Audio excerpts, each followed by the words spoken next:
The great happiness. Buddham saranam gacchami.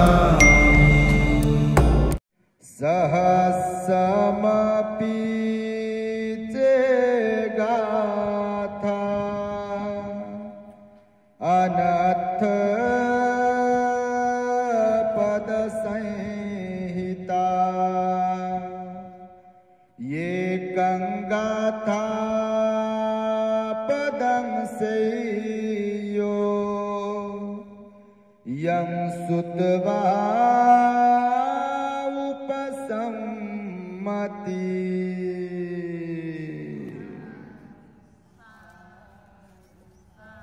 संपूर्ण विश्वाला ज्यांनी सुख शांती मानवता तथा दुःख मुक्तीचा आर्य संदेश दिला असे ते दुःख मुक्तीचे मार्गदाता दुःख मुक्त महामानव महान कारुणिक तथागत भगवान सम्यक संबुद्ध तथागतांनी आपल्या शुद्ध प्रज्ञेतून निर्मिलेला सद्धम्म आणि त्याच सद्धम्माचा गेली 2500 वर्षांपासून सातत्याने अहोरात्र प्रचार आणि प्रसार करणारा पूजनीय भिक्खू संघ या महान आणि सर्वश्रेष्ठ अशा त्रिरत्नांना प्रथमतः त्रिवार अभिवादन करतो, ज्यांच्या महान आणि असीम त्याग प्रभावामुळे आपल्याला जो हा अनमोल असा बुद्ध धम्म लाभला आणि ज्यांच्यामुळे आपल्याला हे एवढे मोठे वैभव प्राप्त झाले असे महान युग प्रवर्तक भारतीय राज्यघटनेचे शिल्पकार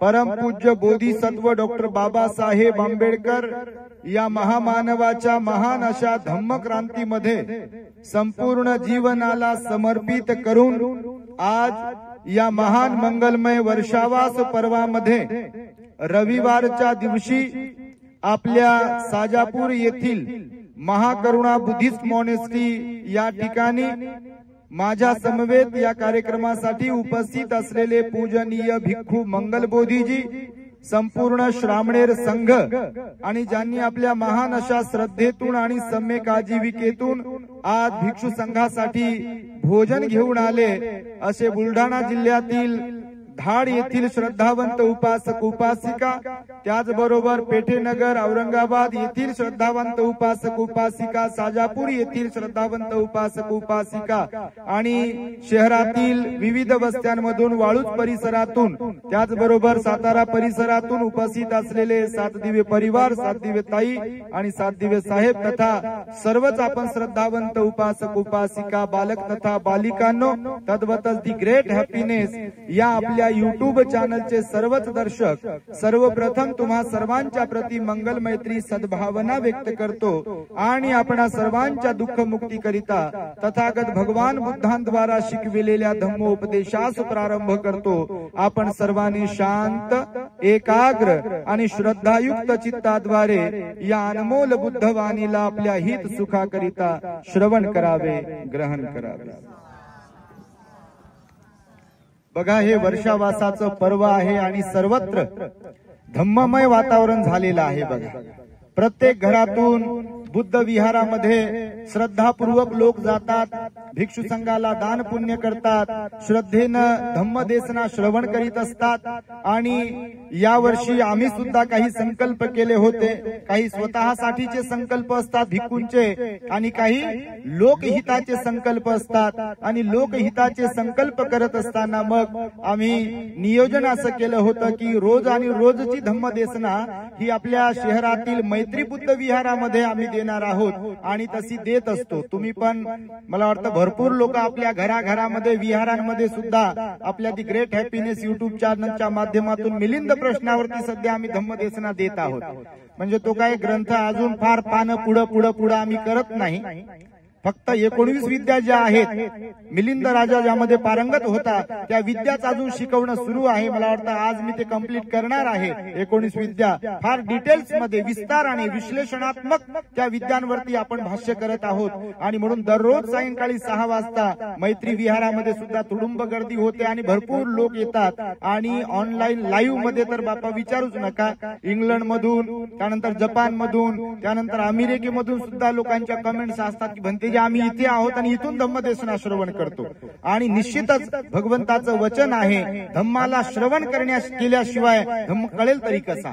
आणि श्रुत प्रज्ञा तेव्हाच विकसित होते जेव्हा आपण धम्मदेशना ऐकत असतो. म्हणून कालेन धम्मसवनं एतं मंगलमुत्तमं, म्हणजे वेळोवेळी धम्मदेशना श्रवण केली पाहिजे, आपलं त्यातच उत्तम मंगल आहे असा भगवंताचा उपदेश आहे. आणि म्हणून रोज सायंकाळी 6 वाजता मैत्री बुद्ध विहारातून धम्मदेशना दिली जाते. आणि मग इकडे सुद्धा प्रत्येक रविवारी, कारण सर्वांनाच भोजनाच्या तारखा काही मिळाल्या नाही आणि मिळत नाहीत. भिक्खूंची संख्या जरी जास्त असली तशी तर जास्त नाहीच आहे इतर देशाच्या तुलनेत. श्रीलंका, थायलंड, लाओस, कंबोडिया या देशांच्या तुलनेत भारतात नगण्य संख्या आहे भिक्षूंची. परंतु तरी सुद्धा श्रद्धावंत लोकांची संख्या वाढू लागली आणि प्रत्येक उपासकांना वाटते की भिक्षू संघ आमच्या घरी आला पाहिजे, त्यांना भोजन आदी चिवर आदी आम्ही दान देऊ शकलो पाहिजे. आणि म्हणून आम्ही पण सुरुवातीला तारखांसाठी लोकांना स्टेटस वरती ठेवलं बा, ज्यांना कुणाला भोजनाच्या तारखा हव्या असतील तर त्यांनी सातदेव साहेबांकडे कॉन्टॅक्ट करावा. आज स्टेटस ठेवलं संध्याकाळी आणि उद्या दुपारपर्यंत सगळ्या 3 महिन्याच्या तारखा बुक. आणि लोक म्हणे आता आम्हाला, म्हटलं बाबा आता मी एकच आहे, रिद्धी सिद्धी अजून प्राप्त झाली नाही बा. रिद्धी सिद्धी जेव्हा कधी प्राप्त होईल तेव्हा मग अनेक ठिकाणी महामोगलायन पूजनीय अरहंत महामोगलायन भंतीजींना जशी रिद्धी सिद्धी प्राप्त होती, तर तसं जेव्हा कधी झालं भविष्यात पुण्यकर्माच्या बलाने तर मात्र शक्य आहे बा. आता कसं शक्य नाही, कारण सगळ्याच भिक्खूंच्या तारखा बुक आहेत ऑलरेडी, कारण लोक श्रद्धावान बनत आहेत. ही फार मोठी जमेची बाजू आहे. एकदा त्या सर्वच परिवर्तन स्वतःमध्ये आणि परिवारामध्ये घडवून आणणाऱ्या श्रद्धावंत उपासक उपासिकांसाठी तुमच्यासह तुम्ही एकदा साधुकार दिला पाहिजे. कारण महामानव बोधिसत्व डॉक्टर बाबासाहेब आंबेडकरांना हे अभिप्रेत होत. म्हणून बाबासाहेब आंबेडकरांनी आपल्याला बुद्धाचा धम्म दिला, बाकीच्या सगळ्या सोयी सुविधा उपलब्ध करून दिल्या, पण त्याच्यासह बाबासाहेबांनी आपल्याला बुद्धाचा धम्म दिला. आणि आपण आचरणिक बनलो पाहिजे, पंचशिलेचं पालन करणारे बनलो पाहिजे, किमान 8 दिवसातून 1 दिवस अष्टशिलेचं पालन करणारे बनलो पाहिजे. हा शुद्ध हेतू बाबासाहेबांचा होता आणि म्हणून त्यांनी आपल्याला हा धम्म दिला. तर मग प्रत्येक रविवारी इथे बुद्ध वंदना, त्यानंतर भोजनदान लोकही घेऊन येतात, स्वतःसाठी पण आणतात, भिक्षू संघासाठी पण आणतात. आणि इथे मग धम्मदेशना दानानुमोदनही होते. आणि प्रत्येक पौर्णिमा आणि रविवार आपल्या महाकरुणा बुद्धिस्ट मॉनेस्ट्रीला. त्यानंतरची आता सांगतोच आहे तर 19 ऑक्टोबर अशी आम्ही तारीख घेतली आहे. आपल्या शहरामध्ये पूजनीय बोधीपालू भंतेजी सिनियर आहेत, त्यानंतर पूजनीय विशुद्धानंद बोधी भंतेजी सिनियर आहेत. त्यांना भेटून आम्हाला त्यांनी 19 ऑक्टोबरची तारीख दिली, कारण आमचा हा 20वा वर्षावा साहेब बाप्पा. आतापर्यंत आम्ही थिअरो होतो आणि हा वर्षावा जेव्हा कंप्लीट होईल 7 ऑक्टोबरला अश्विन पौर्णिमा आहे, 8 ऑक्टोबरला मात्र आम्ही महाथेरो म्हणजे भिक्खू करुणानंद महाथेरो म्हणून समजा असा उल्लेख होईल. तसं काही नाही, ते थेरो असो का महाथेरो असो का भिक्खू असो का किती असो, भगवंतानं आचरणाला महत्व दिलं, प्रामाणिकपणाला महत्व दिलं, विनयाला महत्व दिलं, शीलाला महत्व दिलं. तुम्ही माणसं जोडताय की माणसं तोडताय, की माणसांमध्ये धम्म रुजवताय की लोकांना म्हणजे भलतच काहीतरी शिकवताय, ही पण गोष्ट फार महत्वाची आहे. नाही तर माझ्यासारखे किती थेरो झाले, महाथेरो झाले, ऍटिट्यूड मध्ये मी भिक्खू आहे, या दान द्या आणि बसा, ते तो कार्यक्रम नाही, कोण करू नये तसा कार्यक्रम. आणि त्यामुळे भिक्खूचं असो की उपासक असो, भगवंतानं श्रेष्ठ त्यांना म्हटलेलं आहे जे आचरणिक आहेत, जे प्रामाणिक आहेत, जे सिलवान आहेत, जे सदाचारी आहेत, जे विनयाचं पालन करतात. आणि त्यामुळे हा 20वा वर्षावा आमचा कंप्लीट होईल. आणि त्याचा समारोप म्हणून कठीण चिवरदानाचा कार्यक्रम म्हणून, जसा मागच्या वेळेला 20 ऑक्टोबरला इथे झाला, न भूतो न भविष्यती, बघा प्रचंड गर्दी होती, संपूर्ण महाराष्ट्रातून लोक आले होते, 8-10 हजाराच्या वर आकडा गेला. बापा आम्हाला तेवढं काय अपेक्षा नव्हती, 3000चं भोजन आम्ही तयार केलं होतं. लोक एवढे आले की बापा विचारूच नका, कुठं बसून कुठं उठू, सगळीकडे पांढऱ्या गाड्या, लावायला जागा नाही. गाव म्हणे बा कोणते महाराज आणले म्हणे तुम्ही, गावातही काही भेटेना, दुकान आहे सगळं संपलं, त्या दुकानातलं हॉटेल बुका वाजला, सगळा हॉटेल बदलाय. पण एवढी गर्दी झाली आणि त्यामुळे आता बोलता बोलता मी सांगतोय तुम्हा सर्वांनाच, आपण एवढ्या मोठ्या संख्येने सगळीकडेच येतात, धाडवरून बुलढाण्यावरून आलात, तुम्ही शहरातूनही आलात, वाळूज परिसरातूनही आलात, तर 19 ऑक्टोबरला आपला कार्यक्रम असणार आहे मिलिंद कॉलेजच्या प्रांगणामध्ये. ज्या मिलिंद कॉलेजमुळे आम्ही औरंगाबादला आलो आणि जे आपल्या बाबासाहेबांचं कॉलेज आहे, त्या बाबासाहेबांच्या कर्मभूमीमध्ये आमचा 20वा वर्षावासाचा कठीणची वरदान व्हावा अशी आमची मनोमन इच्छा होती आणि म्हणून तिथे कार्यक्रम आम्ही करणार आहोत. त्याच सुरुवातीला तुम्हाला निमंत्रण देतो बापा. मूळ पत्रिका पुन्हा म्हणू नका, आम्हाला तर माहीतच नाही बापा कधी तारीख घेतली, कुठं घेतली, काय घेतली ती. असं होऊ नये. तुम्ही नाही बापा, तुम्ही तसे लय चांगले आहे, तुमच्यासारखं तर कोणीच नाही आहे. परंतु हे सांगतो तर असो. भगवान बुद्ध बघा श्रावस्तीमध्ये राहत होते. मी छोटीशी धम्मदेशना देणार आहे कारण तुम्ही एवढ्या मोठ्या संख्येने आलात आणि प्रत्येकाची अपेक्षा असते किंवा धम्मदेशना ऐकायला मिळाली पाहिजे प्रत्यक्ष. आता ती कोणती ताई आली बघा, भंतेजी म्हणे आम्ही मोबाईलवर पाहत होतो म्हणे, तुम्हाला फार इच्छा होती आमची बा करून भंतेजी कसे आहेत तर त्यांना पाहू दे म्हणून. हे म्हटलं काय पाहायचंय बापा, मी रात्रीच प्रवचनात सांगितलं भगवंताने एका भिक्खूला झापलं पहा. भगवान बुद्ध म्हणाले याला काय पाहतो बापा तू, या शरीराला पाहण्याचा अर्थ नाही आहे म्हणाले. भगवान जो धम्माला पाहतो तो मला पाहतो, जो मला पाहतो तो धम्माला पाहतो. आणि या डोळ्यानं नाही तर आचरणिक दृष्टीने भगवंताने सांगितलेलं आहे. परंतु लोकांची तशी श्रद्धा असते. भगवंताच्या काळातही लोकांची श्रद्धा होती, काही भिक्खूंच्या संदर्भातही होती आणि आजही लोकांची श्रद्धा तशी राहील आणि उद्याही लोकांची तशी श्रद्धा राहील. कारण भगवान बुद्ध म्हणाले आपल्या पूर्व पुण्यामुळे, पूर्व कर्मामुळे काही लोकांना आपण लाईक करतो, काही लोकांना आपण डिसलाईक करत असतो. सगळेच लोक आपल्याला आवडतात का? सर्वसाधारण जीवन जगताना सुद्धा व्यवहारामध्ये बघा, काही लोकांशी जमते आपल्याला, काही लोकांशी जमत नाही. काही लोकांना लाईक करतो, काही लोकांना आपण लाईक करत नाही. माणसं माणसंच असतात, म्हणजे माणसं माणसंच असतात, पण सगळ्याच लोकांशी आपलं पटत नाही. काही लोकांच्या सहवासात राहावं असं वाटतं, काही लोकांचं बोलणं ऐकावं असं वाटतं, काही लोकांना आपल्याला मदत करावीशी वाटते. सगळ्यांच्याच बाबतीत असं होत नाही. पण याला कारण काय तर भगवंतानं सांगितलं पूर्व कर्म आणि पूर्व जन्मातील ऋणानुबंध याच्यासाठी कारणीभूत आहे. मी विस्ताराने आता मिलिंद प्रश्न सांगताना बोलणारच आहे की खरंच कसे पूर्व जन्माचे ऋणानुबंध असतात. पूज्य भिक्षू आनंद भंतेजी जे होते त्यांच्याबद्दल भगवंतानं सांगितलं. त्यानंतर अनेक भिक्षूंच्या संदर्भात, देवदत्ताच्याही संदर्भात सांगितलं भगवंतानं की पूर्व कर्मामुळे कसं काय सगळ्या गोष्टी घडल्या. तर तुम्हाला आज मी सांगतो आहे भगवंताच्या काळामध्ये भगवान बुद्ध बघा, ही जी गाथा म्हणालो मी धम्मपदातील गाथा, तर या गाथेचा अर्थ बघा, अर्थहीन हजारो गाथांपेक्षा ती एकच गाथा श्रेष्ठ आहे जी ऐकून आपलं मन शांत होईल. समजतं तुम्हाला? अर्थहीन हजारो गाथा ऐकण्यापेक्षा ती एकच गाथा श्रेष्ठ आहे की जी ऐकल्यामुळं आपलं मन शांत होईल किंवा आपल्या मनामध्ये परिवर्तनाची ठिणगी पडेल. आणि त्यामुळे भगवान बुद्धांनी हे प्रवचन कुणाला दिलं माहितीये? गुजरातमध्ये आता भरूच आहे बघा, भडोच किंवा भरूच म्हणत असतात, गुजरातमध्ये आता आहे ते. तर त्या गुजरातीमध्ये बघा बहिय दारुचरीय नावाचा एक मोठा व्यक्ती होता. माहित तुम्हाला? बहिय दारुचीय नावाचा एक मोठा व्यक्ती होता आणि भगवंताचा सुगंध असा होता, भगवंताची कीर्ती अशी होती तेव्हा. जरी भगवान तिकडे युपी मध्ये, बिहार मध्ये राहिले, परंतु सगळ्या देशातले लोक ज्यांचं पुण्य होतं, ज्यांच्या पुण्य पारमिता भरलेल्या होत्या, ते बरोबर अट्रॅक्ट व्हायचे, आकर्षित व्हायचे आणि भगवंताकडे जायचे. जसं मी नेहमी प्रवचनातून सांगितलं, नाला सोपाऱ्याचे पूर्ण चंदनाचे व्यापारी जे होते, व्यावसायिक, भगवंताकडे गेले, प्रवचन ऐकलं आणि भिक्खू बनले. बघा, त्यांची परीक्षा घेतलेलं प्रवचन दिलेलं आहे आपण. भगवंताने त्यांची कशी परीक्षा घेतली धम्मप्रचाराच्या संदर्भामध्ये. तर हे जे बाह्य दारूची आहेत, तर हे सुद्धा त्या भरूचला राहत होते गुजरातमध्ये. आताही ते शहर आहे, प्राचीन शहर आहे ते.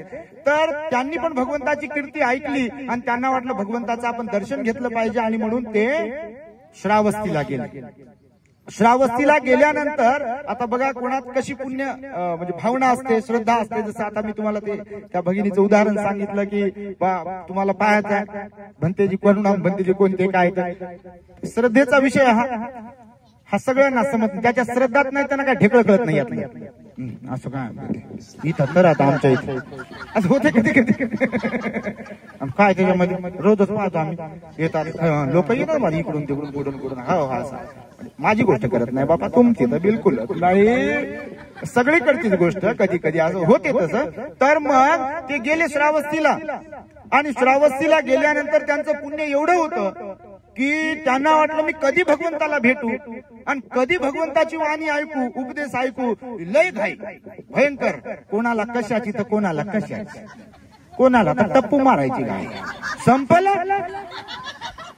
हा एवढं लांबून आलो संपलं म्हणजे कोण कशासाठी इकडं आलेल्याची गोष्ट ना तुमची तर बिलकुलच नाही. पण काही काहींची गोष्ट लग्नात गेले का सोयरिकीला गेले का कुठं कुठं गेले की मग ते जेवण संपलं की विषय संपते. बघा मग जेवण महत्वाचं काही काही लोकांसाठी, तुमच्यासाठी नाही. कारण खरं तर बाबासाहेबांना मला माल बनवलं हो सोन्याचा. मी त्या दिवशी म्हणलं सोन्याचा धूर निघतो झोपडीत माझ्या, मजला सलाम करतो तो दिल्लीचा राजा, मजला सलाम करतो तो दिल्लीचा राजा. भीमलेखनीची धार क्रांतीची झाली तलवार, क्रांतीची झाली तलवार, भीमलेखनीची धार.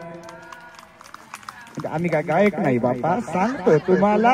म्हणजे बाबासाहेबांना एवढं मला माल बनवलं बघा लेखणीच्या माध्यमातून आपल्याला. म्हणून रोज पुरणपोळी काय तर काय. आता ती भोजनाला आम्ही बसलो तर बापा लोक म्हणतात 5 पक्वान, मी तर म्हणतो 100 पक्वानाचे जास्त पक्वान ठेवले होते. ते कितीला तर हातही लागला नसेल आमचा. म्हणजे आमचा विषय ना भिक्षू संघाचा आपल्या. तर त्यामुळे लोकांची श्रद्धा फार असते बघा. आणि त्यामुळे तो तिथे गेला उपासक, त्याला वाटलं भगवंताला कधी भेटून कधी धमतेच नाही ऐकू. भगवान पुढं भिक्षापात्र घेऊन निघाले. आता भिक्षापात्र घेतल्यावर भोजनदान स्वीकारत असताना भिक्षाटन करत असताना भगवंतानं विनय सांगितला कोणाला बोलायचं नाही. भिक्षापात्र घेऊन लोकांच्या दारावर जरी गेलं तर वाढे माय असं म्हणायला भिक्षूंना शिकवलं नाही. बाकीचे लोक म्हणत असतील देता का माय, तेल देता का मावशी आहे जरा म्हणतात लोक. तर भिक्षू नाही म्हणू शकत असे. भिक्षू तर मागू शकत नाही पर्सनली. तुम्हाला हे पण सांगतो मी, पर्सनली तर भिक्खू मागू शकत नाही. भिक्खूला मागायला भगवंतानं शिकवलेलं नाहीये. हा लोकांची श्रद्धा लोकांमध्ये निर्माण करा, तुम्ही लोकांमध्ये धार्मिकता निर्माण करा आणि मग लोक श्रद्धेनं तुम्हाला देत असतील तर ते तुम्ही बिलकुल घेतलं पाहिजे. पण मागामागीचा कार्यक्रम भगवंतानं भिक्खूला शिकवलेला नाहीये. आणि त्यामुळे बघा की भिक्षाटन करत असताना भिक्खून बोलू नये असं भगवंताने सांगितलं. म्हणून दारावर जरी गेलं तर भगवान म्हणाले काही सेकंद थांबायचंय. कोणी आलं काही घेऊन तर खालच्या नजरेनं आपण पाहायचंय. असं वचल वचल इकडे नाही, दरवाजा इकडे. अहो मी आलो ना तुमच्या दारात, बहुधा असे कसे तुम्ही आणि भिक्षा घेतली एवढे वर्ष झाले आणि भिक्षा देता का नाही. तुमच्यासाठी सगळदार सोडलं बापा, कोणावर उपकार केले असं होता कामा नाही. का म्हणते गणित नाही बिघडते. मग किती गणित बिघडल, तुमच्यासाठी घेतलं म्हणते बापा. कशाला घेतलं. सकाळी एक जणांना मला सांगितलं म्हणे भंतेजी मला एक मेसेज आला म्हणे कोणीतरी चिवरधारी कुठून तरी. आणि म्हटलं तर म्हणे मला ते म्हटले पैसे देता का. मी म्हटलं पैसे देता का म्हणजे ते मागितले म्हणे त्यांनी डायरेक्ट पैसे देता का म्हणून. तर मी सांगितलं म्हणे बा तुम्हाला कशाची गरज आहे. तर त्यांनी सांगितलं म्हणे बा मला असं असं गरज आहे कशाची तरी वगैरे वगैरे. मग ते काय म्हणतो टाळाटाळीचे ते बोलले ते. तर त्यांना मी सांगितलं भंतीजीचा फोन नंबर देतो एखाद्या आणि त्यांना फोन करा. तर नाही नाही नाही असू द्या म्हणजे. मग असं केलं म्हणजे. बघा हे तुम्हाला मुद्दामून सांगतो मी याच्यामधून की मागामागीचा कार्यक्रम जर कोणी करत असेल तर त्यांना तुम्ही तिथेच थांबवलं पाहिजे. कारण काही काही लोक असे असतात की भिक्षू संघाला बदनाम करण्याचेही काम करतात. तर तुम्ही डोळ्यात श्रद्धा ठेवणारे असले पाहिजे. जे असे असतात त्यांना इग्नोर करायचं, पण जे चांगले असतात त्यांना तुम्ही सपोर्ट केला पाहिजे. कारण सगळे सारखेच असतात का. तुमच्या घरात तुमची मुलं असतील तर सारख्याच स्वभावाची आहेत का. बिलकुल नाहीये. कोण कसं तर कोण कसं. तुम्ही सोयरिकीच्या वेळेला तर चांगलंच सांगता बापा. बायोडाटा तर लय भारी लिहिल्या जाते, कधी कधी हुकून चुकून आमच्याकडे येते, पण पाठवू नका आम्हाला. पाठवून काय करता ते बायोडाटे, काय करावं त्या बायोडाटे. आणि त्याच्यावर लय लिहिलेलं असतं. रंग काळा असेल तरी रंग चांगला सावळा. गहू वर्ण काय म्हणाल गोरा आहे गौर वर्ण.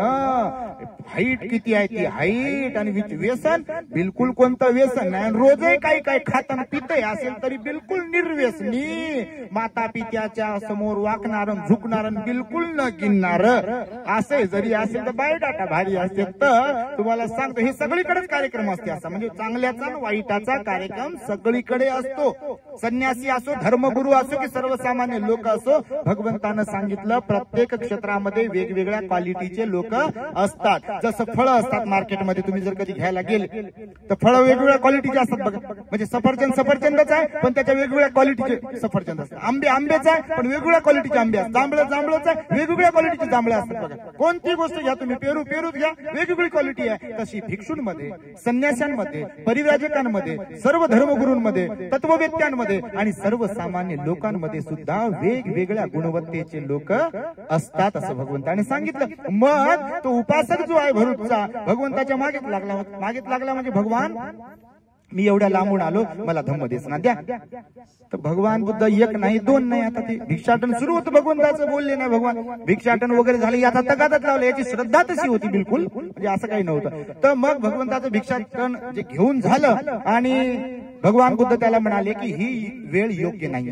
बघा, धम्मदेसना ऐकण्यासाठी सुद्धा, श्रवण करण्यासाठी सुद्धा वेळ पाहिजे. भगवान बुद्ध म्हणाले असं उठ सूट कोणाला बसा मी सांगतो असा विषय नाही आहे, तुम्हाला सांगतो. तर त्याच्यासाठी पण वेळ काळ पाहिली पाहिजे, समय सूचकता पण समजली पाहिजे, प्रसंगावधान पण समजलं पाहिजे. नाहीतर सांगणाऱ्याला लय काय काय माहिती म्हणून काखेतलं काढले आणि मांडले, तर असंही त्यांनी करता कामा नये. समोरच्यांची अपेक्षा असेल तर बोला, नसेल अपेक्षा तर बोलून काही उपयोग आहे का?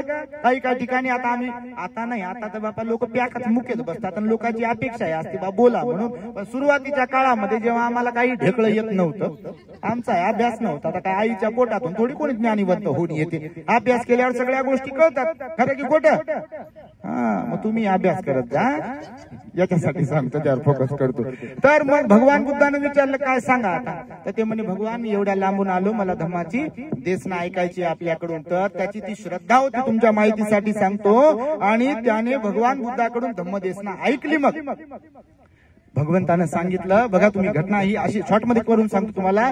धम्मदेसना ऐकताच तो उपासक अरहंत झाला. बघा, आता भगवंतामध्ये ते बोधी ज्ञान असते, भगवंतामध्ये दसबल तनुजंग असतात. तुम्हाला बुद्ध म्हणजे काय हे माहित करून घ्यायचं असेल तर आपल्या चॅनलवरती द ग्रेट हॅपीनेस वरती भगवान बुद्धांचे विशेष 9 गुण हे तुम्ही ऐकले पाहिजे. म्हणजे तुम्हाला कळेल की बुद्ध किती पॉवरफुल असतात खरोखर. म्हणजे दिसायला मनुष्यासारखे जरी असले तरी बुद्ध विशेष असतात, सम्यक संबुद्ध असतात. तर भगवान बुद्धांनी बघा त्यांना उपदेश दिला, उपदेश देत ऐकता ते अरहंत झाले. अरहंत झाल्यावर मग 2 मार्ग असतात. जर उपासक अरहंत झाला तर त्याच्या समोर 2 ऑप्शन असतात. भगवंताने सांगितलं, एक ऑप्शन असते की तत्काळ त्याला परिनिर्वाण होईल, मृत्यू येईल. दुसरं, जर भिक्खू झाला तर त्याला भिक्षूमध्ये जीवन जगता येईल. तर त्याची श्रद्धा होती ना तशी. आणि तसंही कोणी ग्रहस्थ राहतच नाही, अरहंत झाल्यावर भिक्खू बनणार म्हणजे बनणार बिलकुल. आणि तो बनला भिक्खू बनल्याबरोबर तो काही दिवस राहिला आणि त्यानंतर मग असंच रस्त्याने चालता एक सांड, एक बैल मध्ये रस्त्यामध्ये हे चालत होते भंतेजी, आणि एक बैल आला, तो शिंग होते त्या बैलाला, आणि त्या बैलाने जोरात धडक दिली. आणि जोरात धडक दिल्यानंतर त्या भंतेजीचा त्यामध्ये मृत्यू झाला. आणि मृत्यू झाल्यानं म्हणजे परिनिर्वाण झालं. मृत्यू म्हणजे असा दुःखद मृत्यू वगैरे काही नसतो. जे अरहंत होतात की नाही त्यांना कसाही जरी मृत्यू आला, जसं महामोगलान भंतेजी होते त्यांना शस्त्रांनी मारलं बघा, पण त्यांचा दुःखद मृत्यू नसतो त्यांच्यासाठी. कारण जेव्हा कोणी दुःखमुक्त होते तेव्हा 8 लोक धर्मापासून ते विचलित होत नाही. माहिती तुम्हाला, सुखाचाही परिणाम होत नाही, दुःखाचाही परिणाम होत नाही, यशाचाही परिणाम होत नाही, अपयशाचाही परिणाम होत नाही, निंदेचाही परिणाम होत नाही आणि प्रशंसेचाही परिणाम होत नाही. भगवान बुद्धांनी सांगितलं लाभाचाही परिणाम होत नाही आणि हानी म्हणजे नुकसानाचाही परिणाम होत नाही. आणि त्यामुळे भगवान बुद्धाच्या धम्मामध्ये भगवान बुद्धांनी मग भिक्खूंना उद्देशून सांगितलं की बघा, काही लोक आमच्याकडे येतात वर्षानुवर्ष, खूप दिवसांपासून ऐकून घेतात, आमच्या शरीराला पाहतात किंवा फार चांगलं प्रवचन झालं असं तसं म्हणतील, परंतु मग ते आपल्या मनावर काही घेत नाहीत, आचरणिक दृष्ट्या परिवर्तन होत नाही. पण काही लोकांच्या बाबतीत भगवंतानं सांगितलं की तात्काळ परिवर्तन होते काही लोकांमध्ये. आणि हे जे बाह्य दारुचीय होते हे तात्काळ फळ प्राप्त करणाऱ्यांपैकी होते. म्हणून भगवान बुद्धाने सांगितलं मूल्य शब्दांच्या संख्येमध्ये नसून भावामध्ये असते. मूल्य कशामध्ये असते? शब्दांच्या संख्येमध्ये नसते. म्हणजे एखादी भंतेजी म्हणा किंवा कोणी म्हणा खूप लांब लचक प्रवचन देत असतील किंवा खूप गोड वाटणारं प्रवचन देत असतील किंवा अजून काय काय, तर भगवान बुद्ध म्हणाले प्रवचन किती लांब आहे, प्रवचन किती सुंदर आहे, यापेक्षा ऐकणाऱ्यांना त्याचा लाभ होतोय की नाही, त्यांच्यामध्ये परिवर्तन घडते की नाही, हे मात्र फार महत्वाचं आहे. नाही तर बस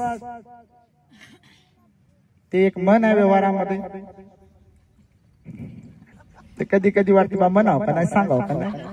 गाढवा समोर वाचली गीता आणि गाढव म्हणजे रातचा गोंधळ बरा होत, असं होऊ नये नाही का. म्हणजे बऱ्याचदा तुम्ही नाही तसे हो, सांगतो तुम्हाला असं कधी कधी होते. तर भगवंताचे शब्द काय आहेत बघा उपदेशांच्या बाबतीमध्ये, उल्पं तू गुणवंतं, भगवंतानं काय म्हटलं, उल्पं तू गुणवत्तं, म्हणजे थोडं असलं तरी अर्थपूर्ण असायला पाहिजे, ज्यामुळे मन परिवर्तन होईल. काय म्हणाले भगवान, थोडं असलं तरी चालेल, शब्द बोलणं, कुणाचं भाषण, प्रवचन, उपदेश किंवा जे जे काही म्हणून आहे थोडं असेल तरी चालेल, परंतु त्यामुळे शब्दांमध्ये असं मूल्य पाहिजे, पॉवर पाहिजे, बल पाहिजे की परिवर्तन झालं पाहिजे. आणि तुम्हाला सांगतो काही लोकांकडे अशी काय म्हणू त्याला पूर्व कर्मामुळे एक पॉवर असते की ज्यांच्यामुळे लोक परिवर्तित होतात. भगवान तर भगवानच होते आपले, पण आजही तुम्ही पाहत असाल, कालही पाहाल, उद्याही पाहाल, असे काही भिक्खू असतात किंवा असे काही लोक असतात की त्यांच्या शब्दांमध्ये पॉवर असतो आणि वजन असते आणि लोक त्याच्यामुळे बदलतात बघा. आणि त्यामुळे असे लोकही आपल्याला समजलं पाहिजे.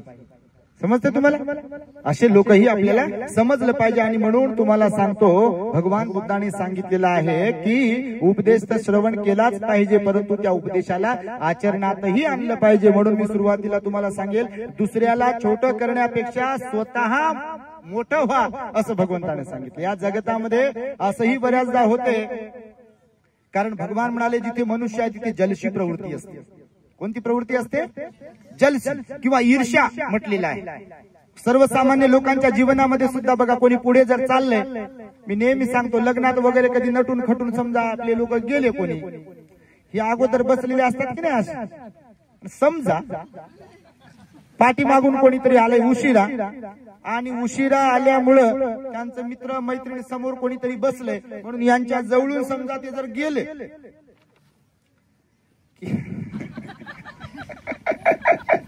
काय घडते तुम्हाला माहिती आहे.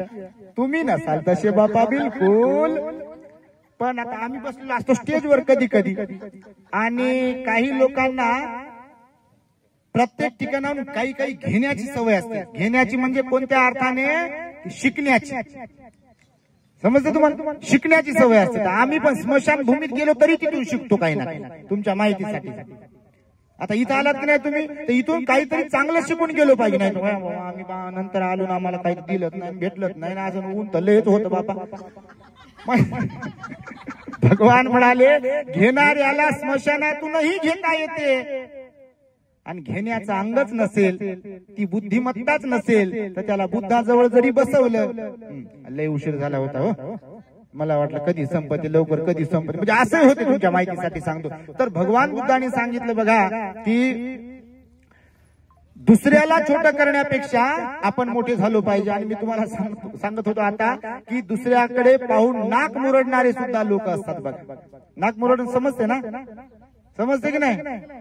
दुसऱ्याकडे पाहिल्यावर कोणाचं कौतुक तर करून पहा दुसऱ्याच्या समोर. तुम्ही कधी केला असेल तर आम्हाला लय लोक सांगतात बापा, आता हे चाललंय आपलं काही गणित चॅनलच्या माध्यमातून. मग काही काही उपासक सांगता भंतेजी, आम्ही सांगितलं की बा भंतेजी करून आण, भंतेजी प्रवचन ऐकतो, बोलता तरी येते का, अभ्यास नाही. आपली मंगल मैत्रीच आहे बिलकुल. सांगतो तुम्हाला भेटतील असे, कारण भगवान म्हणाले सगळ्याच क्षेत्रात असे लोक आहेत, असं काही नाही. दुसरी गोष्ट, कुठेही गेलं की काही लोकांच्या अपेक्षा असतात, काही लोकांच्या अपेक्षा असतात.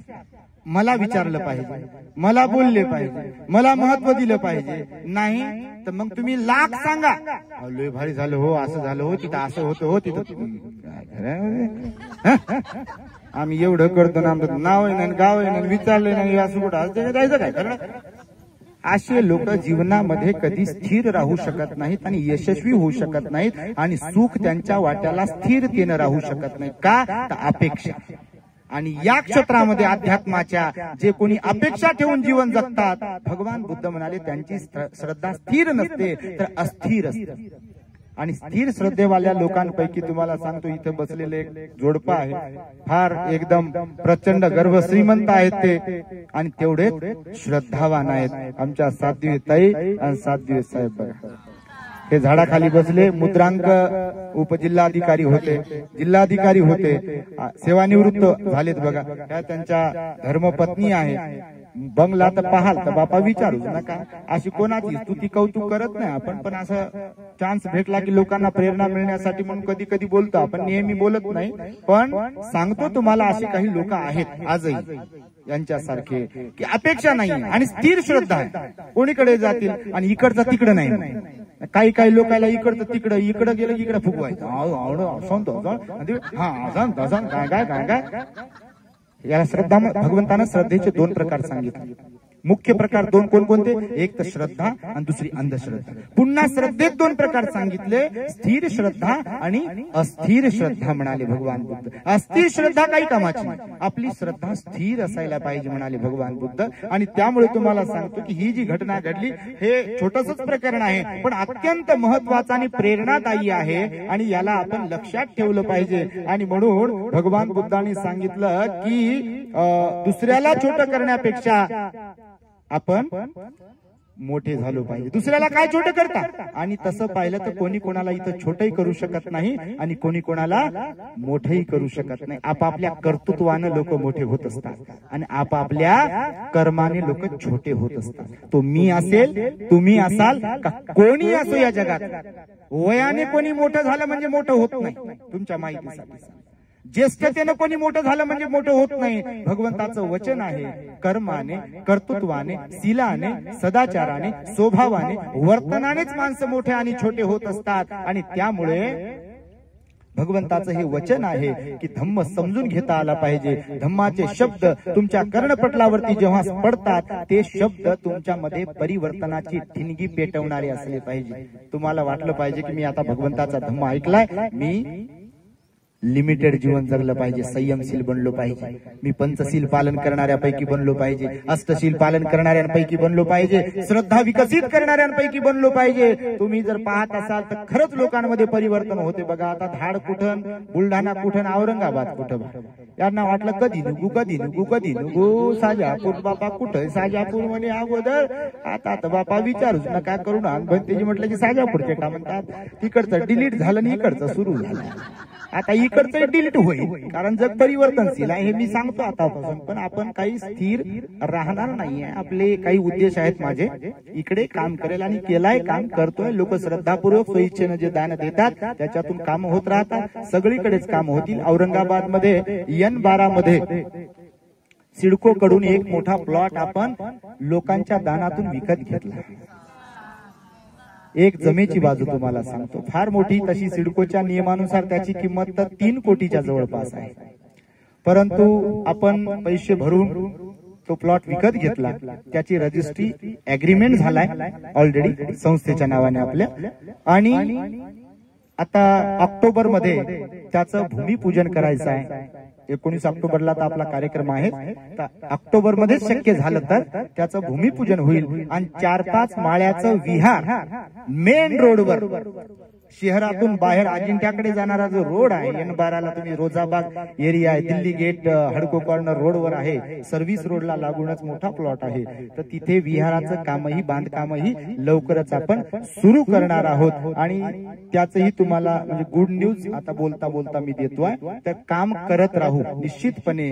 आणि तुम्हाला मी नेहमीच सांगत असतो की आपलं जे जीवन आहे, आपल्याला जे जे काही प्राप्त होते न मागता, तर ते बाबासाहेबांच्या मुळेच प्राप्त होते. आणि कोणतेही भिक्खू असो त्यांनी प्रामाणिकपणे काम केलं पाहिजे बघा. उपासकांनी सुद्धा प्रामाणिकपणे दान पुण्य केलं पाहिजे, श्रद्धा आपली विकसित केली पाहिजे. कारण आजूबाजूला तुम्ही जर पाहत असाल तर लोक धर्मासाठी, धर्माच्या परंपरा जिवंत राहण्यासाठी काय नाही करत, काहीही करतात लोक. आणि या हाताचं या हाताला खबर लागू देत नाहीत बघा.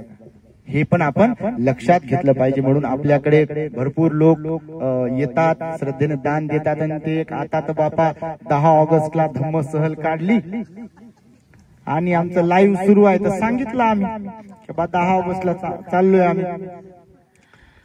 जसंही सांगितलं तसा फोन सुरू झाला सातदेव साहेबांचा. बरं झालं आता आमचा आता डबड बंदच करणार आहे. हे लय लोक परेशान करू लागले. करुणाबंदीचा मोबाईल बंद होईल तुमच्या माहिती आता सांगून ठेवतो. चालतात मग काही दिवसानंतर बंद होईल. तो सातदेव साहेबांचा पर्यायी नंबर राहील, त्यांचा आहे बंद होईल. कारण लोक सुधरू देऊ नाही लागले.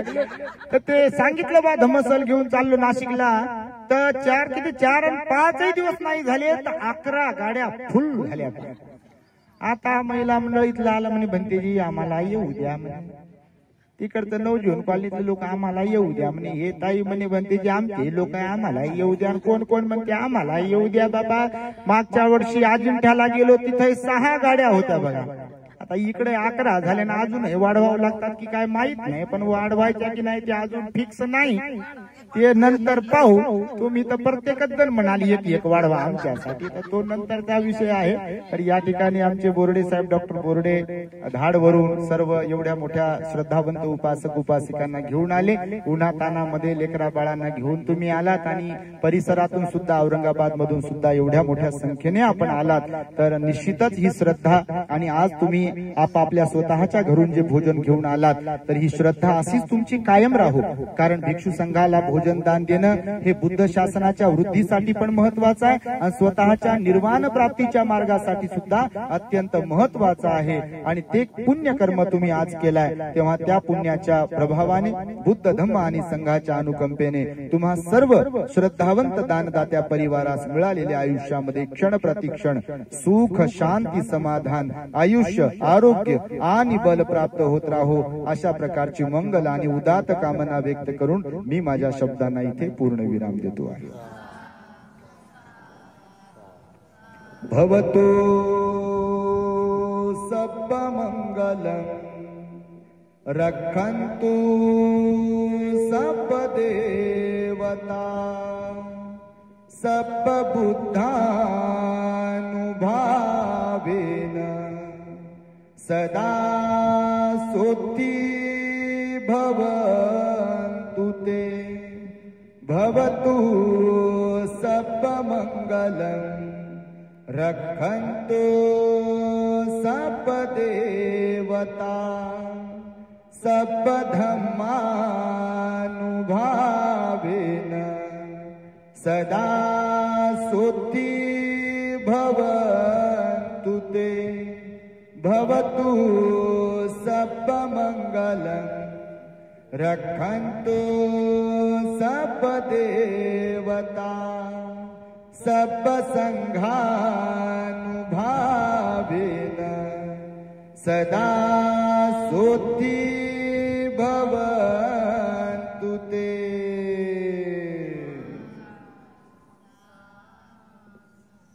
बुद्धं नमामि धम्मं नमामि संघं नमामि. The great happiness. बुद्धं शरणं गच्छामि.